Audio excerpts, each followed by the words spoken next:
maneh yen aku durung iso sing mbok karepke. Isi ado saka kabeh sing mbok kersake.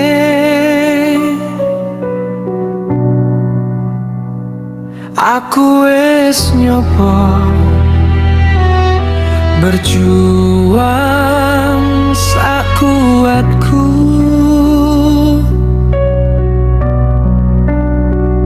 supaya pantes nyanding mulya jenengmu.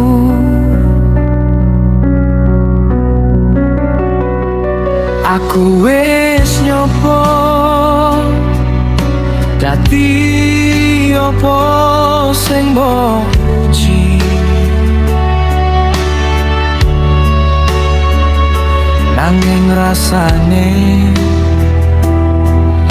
derajatku isih ning bumi.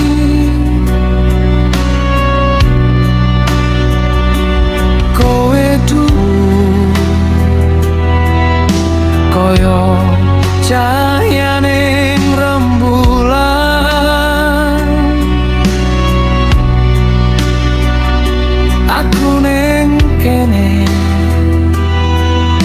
mung tati bayangan sing kelaman.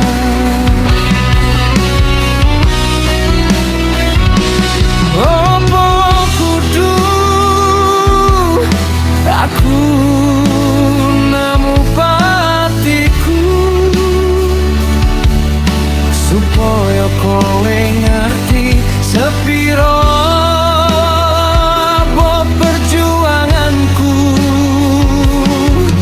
Gusti, apa pancen ra ono dalane?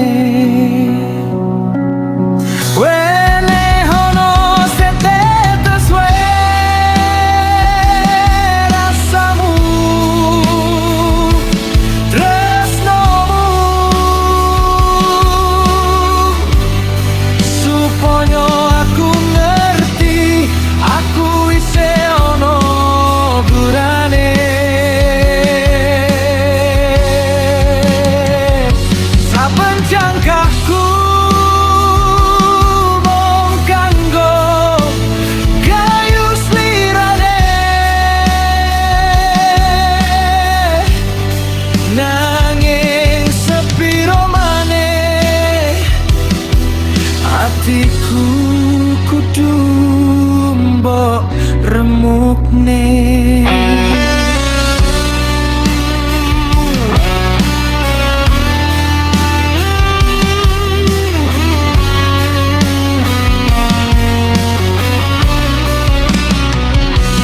Siji wae tondo tresno saka slirane,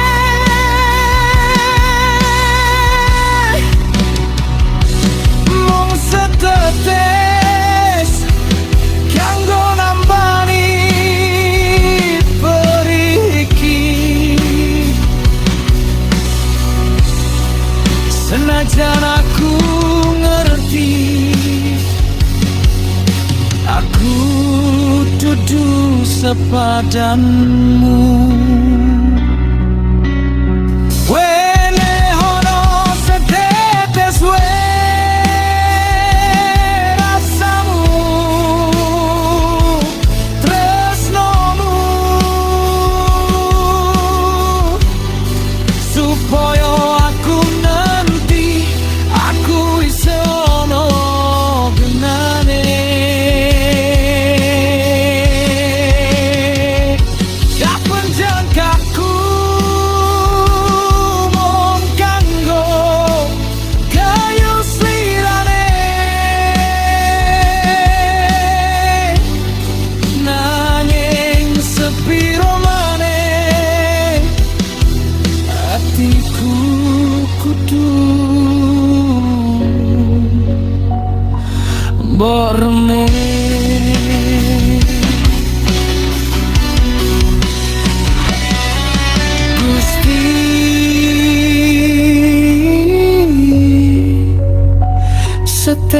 tetes wae